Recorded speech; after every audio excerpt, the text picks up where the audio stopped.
Hou aan om aan te hou. My broers, ons het met 'n reeks laasweek begin wat ons met mekaar begin praat het oor It's time to believe in yourself again. Glo in jouself. En laasweek het ek gesê, om in jouself te glo, is dit so belangrik, veral in jou rol as man, geskape deur die Here in beeld en gelykenis, dat jy perspektief sal behou. En ons het vir mekaar gesê, om daardie perspektief in te kleer, het jy nodig om anders te dink oor wat dit is, rein te bly, jou getrouheid te openbaar en geduldig te wees. Dit is wat jou perspektief gaan help om hande en voete te kry, om sin te ervaar in 'n sinnelose verwysing en wanneer die lewe gebeur om dit reg te interpreteer. Vanmôre wil ek graag voortbou op daardie gedagte, want ek kom agter, daar's areas waar ek ook sukkel om in myself te glo. Want soms vind ek my in uitdagende, moeilike omstandighede. Omstandighede te manier om jou mee te sleer, om jou te dispositioneer. Partykeer gebeur daar net slegte goed, jy kry 'n slegte opdrag, 'n slegte oproep, 'n slegte klop aan die deur, daar kom 'n boodskap deur, of iemand beskuldig jou, of something happened. En in 'n oomblik bevind jy jou in omstandighede, ek het nie opgestaan, ek het nie hierdie jaar begin, ek het nie hierdie gedagte gehad nie, toe ek my kon kry, toe suk in dit. En dit het 'n manier om so 'n bietjie jou te kelder, dit het 'n manier om jou van balans af te bring in jou geloof en in die arena waarin jy jou bevind, waar jy in geloof moet funksioneer. Maar ons skrif vir hierdie reeksie is Paulus se woorde in die kerk in Filippense, en dan skryf hy, jy moet die regte gesindheid hê, die tipe gesindheid wat in Christus was. So wat ook al met jou gebeur, party van ons sien nie die realiteit nie, wil nie deel met die werklikheid nie.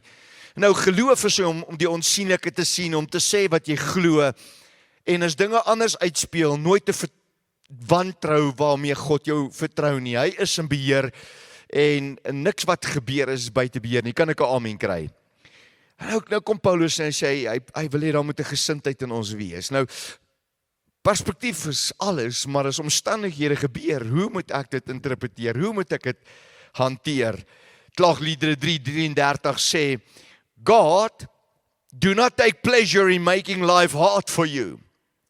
Dis nie God se bedoeling om jou voortdurend soos 'n kokkerot uit 'n drein uit te probeer kry met vrot pap nie. God wil jou nie uitlok dat jy die hele tyd moet foute maak nie. Dis nie God se manier om sy kinders deur woestynervarings te sit nie. God sê vir jou, daar's 'n 11-dae journey, but you choose to take on a 40-year adventure. Want baie keer murmureer ons, omstandighede gebeur, ons het nie wat ons gehad het nie, die vleispotte van gister, ek werk eerder swaar en ek is 'n slaaf vir 'n ander ou, maar heerlikheid om in die woestyn te bly, en dan praat jy uit jou wonderwerk uit, en as jy kon kry, is jy weer in die ronde, en dan begin ons die leierskap bevraagteken, en dan begin ons in onsself groot raak, en die Bybel sê, almal wat gemurmureer het, het gesterf in die woestyn, because life got hard. Dit was nie vir hulle genoeg dat water uit 'n klip uitkom, was nie vir hulle genoeg dat manne daagliks gefaal het, en toe hulle vleis begeer het, dat die Here vir hulle kwartel gegee het. Nowadays, it was just, they saw their circumstances and they forgot the promise. Jy sukkel met jou geloof die oomblik as jy die belofte verloor, omdat jou omstandighede jou lewe dikteer. Dis nie God se plan nie. En daarom moet ek en jy verstaan, as omstandighede gebeur, wat is God se bedoeling? Want as hy 'n beheer is en jy is syne, hoekom is ek en jy nou en dan in omstandighede? Hoekom bevind ek my van tyd tot tyd in warm water? Hoekom? En ek wil vanoggend jou help in jou geloof, dat jy verstaan, omstandighede is nie noodwendig buite beheer nie. Dit is partykeer daar om jou net weer reg te ruk of terug te kry en op spoor te bring. En ek is van mening dat God gebruik omstandighede om by ons hart te begin. God wil ons hart reg kry. Want hoe dit met die man se hart gaan, so sal dit met sy stap gaan. Jeremia 17:10 sê, ek die Here, watch your heart. Ek toets jou niere, om aan elkeen te gee na sy weë, dit wat jy doen, die manier hoe jy stap, die pad wat jy loop. bring jou by 'n bestemming waar jy beloning gaan kry. Wat jy doen, het 'n effek. Maar alles begin by jou hart. God deursoek jou hart, is vir hom belangrik. En partykeer laat hy omstandighede toe, sodat jou hart geopenbaar kan word. Baie keer kom ek en jy onder druk, sodat dit wat verkeerd is, die onsuiverhede in die lig kan kom en jy daarmee kan deel. Staan eerder met 'n rooi gesig hier en sê sorry, as wat jy eendag met verskonings uitdink vir die Here te sê, hoekom het jy nie, hoekom was jy ongehoorsaam of ongeduldig, of het jy premature begin 'n gesindheid openbaar, it was wrong and you missed the season. So God laat partykeer toe, dat jy op jou neus val, want hy wil watch wat is in jou hart. Jou hart is vir hom belangrik. So omstandighede kom om ons hart openbaar. Deuteronomium 8:2 en jy moet dink aan die hele pad waarlangs die Here jou God vir 40 jaar lank gelei het. Daar het beproewinge gekom en hulle was verontmoedig. Hulle was gereeld gekonfronteer deur hulle omstandighede. Hoekom? Want God wou weet wat in hulle hart is. Ekskuus, ek gaan dit met respek sê, God is nie dom nie. Hy weet wat is in jou hart. Maar totdat jy nie self uitgevind wat in jou hart aan die gang is nie, gaan God toelaat dat omstandighede in jou lewe gebeur. Is die Here die een wat lelike goed oor jou pad stuur? Glad nie. Is hy die een wat haat bewerkstellig en siektes en goed bring? Nee, glad nie. Dis nie wie hy is nie. God kan nie buite sy aard opereer nie. But I believe God allows it to reveal our hearts. En partykeer moet ek en jy deur goeters gaan, sodat ons geloof staande kan bly en ons kan onthou waaroor is ek en jy op hierdie aarde. God wil kyk wat in ons hart is. Spreuke 16:2, al my en jou paaie lyk altyd vir ons reg. Dit lyk of ons die regte ding doen, ons kan ons onsself regverdig. Maar God, watch, en wat se gees jy dit doen? Jy doen dit of in 'n bose gees of in die Heilige Gees. Jy stap of die regte of die verkeerde pad. Jou hart is of gevul met God se beloftes of hierdie wêreldse genietinge. Jy is of besig om die wil van God te doen of jou eie wil. As jou eie wil doen, is jy besig om die duiwelse pad te stap. Your will cannot be stronger, bigger than God's purpose and will for your life. En dis hoekom mans sukkel met geloof. Want dit klomp goed penetreer ons hart. En dan disposisioneer ons van die proses vir waarvoor God ons gemaak het. Nommer 2, nadat ek glo God watch ons hart, omstandighede te manier om vir jou rigting te bring.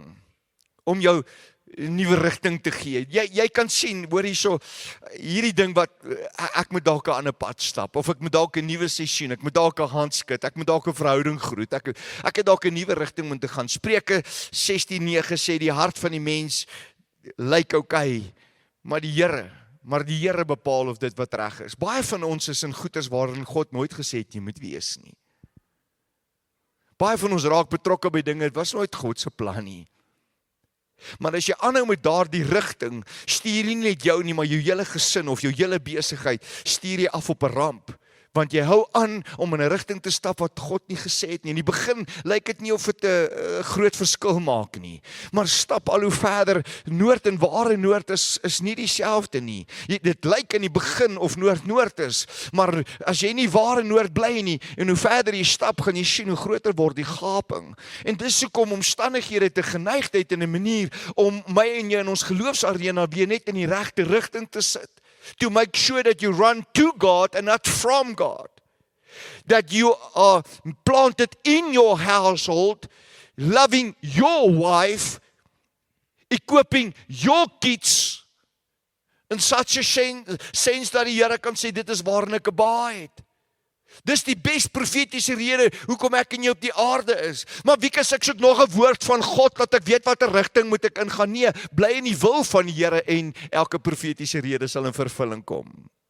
That's just the way it is. So omstandighede gee jou rigting. Spreuke 20:30, hoor wat sê die good news. Hierdie is profound. Sometimes it takes a painful experience to make us change our ways. Hoekom moet ek en jy eers deur goeters gaan voordat ons wakker skrik? Hoekom? Hoekom moet ons partykeer ons gesinne deur goed sit? Hoekom moet ons partykeer deur goeters gaan en dan sê ons, ja, sorry, ek moes eintlik geluister. Ek het geweet wat ek doen is verkeerd, maar in die oomblik het dit net reg gevoel, het net reg gelyk. Pas op vir selfregverdiging, jou geloof gaan ek nou kry. Jy sal in sinksand bly. En as jy kom kry, sal jy verdrink in jou omstandighede. Moenie, jou geloof het nodig om jou in die regte rigting te plaas. Maak nie saak wat se omstandighede daar is nie, bewaar jou hart.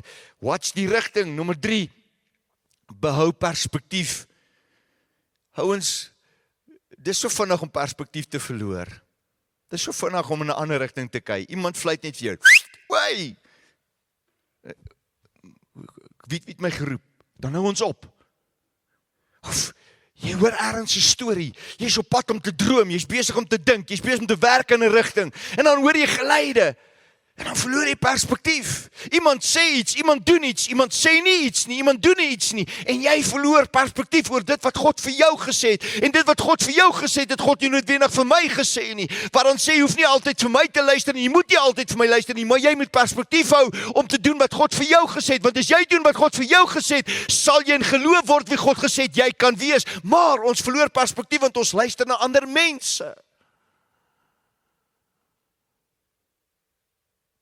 Luister na ander mense. Daar stemme wat hoor ingang in jou vind is wat God sê.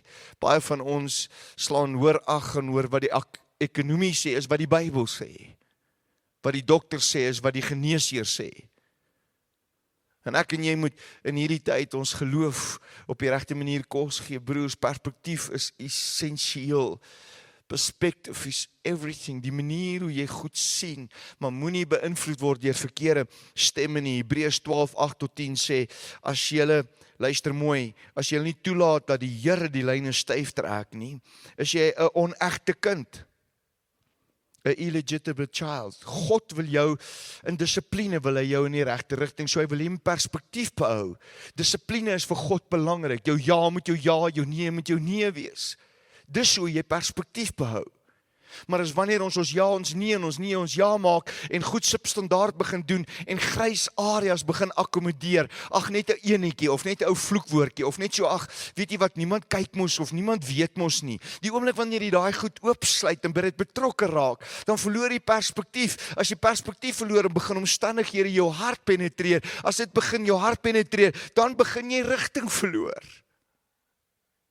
En dis hoekom mans sukkel met hulle geleef. Ek bid dat nie een van ons 'n onegte kind in die oë van die Here, maar ons sal bly binne die reëls. Hy sit reëls neer. Tugtiging, dissipline is van God. Hy sê, die rede hoekom dit gebeur vers 10 is vir ons eie beswil, sodat ons sy heiligheid kan kry. Wil jy meer soos God word? Bly binne die reëls. Behou perspektief, stap die regte rigting en bewaar jou hart. Nommer 4, ek glo dat omstandighede kom na ons kant toe, sodat God ons kan beskerm. Hier's baie van julle wat hier sit, die klippe moes al lankal op jou kus geklap het. Jy moes lankal nie meer hier gewees het nie. Eendag is die rolprent gaan afspeel oor jou lewe en waarvan God jou beskerm met 'n kar wat jy moes vasry of ergens iets wat met jou moes gebeur het, 'n vleiende patroon. Hulle is dalk kilometer ver weg afgevuur gewees en daai ding het 2 meter lank so geval. As jy net eendag sien as hy op jou geval het, was hy dalk deur jou of ouens. Ek is nie naïef as ek besef dat die Here het my al van baie goed beskerm nie. Maar omstandighede gebeur partykeer. Ek word so kwaad as my vrou my soms herinner. My man, ons is vir 'n rede bietjie laat, want ons kon dalk in 'n ongeluk gewees het. Nee my vrou, jy regverdig jouself, jy's nou 'n lieger. Hou op om dit te sê. Ek haat dit om laat te wees. Maar wat as? Was 'n jong meisie by ons in die gemeente. Hulle het dit nie baie wel nie. Sy kom 'n tyd terug by my en sy sê vir my, Wieke, asseblief, ek wil graag leer vir my bestuurslisensie, kan jy help? Onmiddellik klim ons in en ons kry okay, maak nie saak nie, ons betaal toe en sy gaan vir haar les en sy kry dit nie, met al die lesse deur. Sy kom staan voor my, 'n tyd terug hier voor en ek sien haar gesig en sy hartstogtelik en sy sê vir my, maar pastoor, gaan ek ooit kan bestuur? Ek weet nie wat is fout my nie, ek kan nie 'n kar parallel parkeer nie. Is ek stupid? Is ek onnoosel? Wat is fout met my, dat ek dit nie kan regkry nie. Ek sê vir girl, ons sal weer betaal. Gaan en hou aan om die lesse te kry, want ek weet nie waarvan God jou beskerm. Miskien moet jy nog net nie jou kar lisensie hê, want jy weet nie, jy kry hom dalk en jy ry iemand dood en jy gaan nie daarmee kan saamleef nie. En terwyl ek dit sê, spring daar iets in haar menswees oop en sy begin hartstogtelik huil. En sy vertel my van iemand waarvan sy weet wat soortgelyk iets gebeur het. En vir 'n oomblik sê sy, Here, okay, ek gaan ophou om die fout by myself te soek. Daar's 'n rede hoekom sekere goed vir my uitwerk en ander goed nie gebeur nie. Jy sit vandag hier en jy luister na my en jy wonder hoekom sekere goed nie vir jou uitwerk en nie vir jou gebeur nie. Sometimes circumstances is for your protection. Kry jy premature goed of goed, ander kry dit maklik en ander het dit maar net en dit gaan met ander goed al. Dis okay, dis hulle storie. Hou jy net aan om jou geloof te bou, staan saam met my. Jou geloof is vir God belangrik, wat jy glo bepaal wat met jou lewe gebeur. In geloof sit die Here voor jou lewe en dood en hy sê kies lewe. You live by the choices you make. Believe right. Last week, have perspective. This week, circumstances will come and circumstances will go. Maar in omstandighede, bewaar jou hart. Watch die rigting waarin jy stap. Behou jou perspektief. En wanneer goed gebeur of nie gebeur nie, onthou die meester is daarop uit om jou te beskerm, want jy is syne. Glo in jouself. Kom ons bid saam. Vader, help ons in Jesus naam en almal sê saam. My broers, hierdie reeks gaan interessant raak.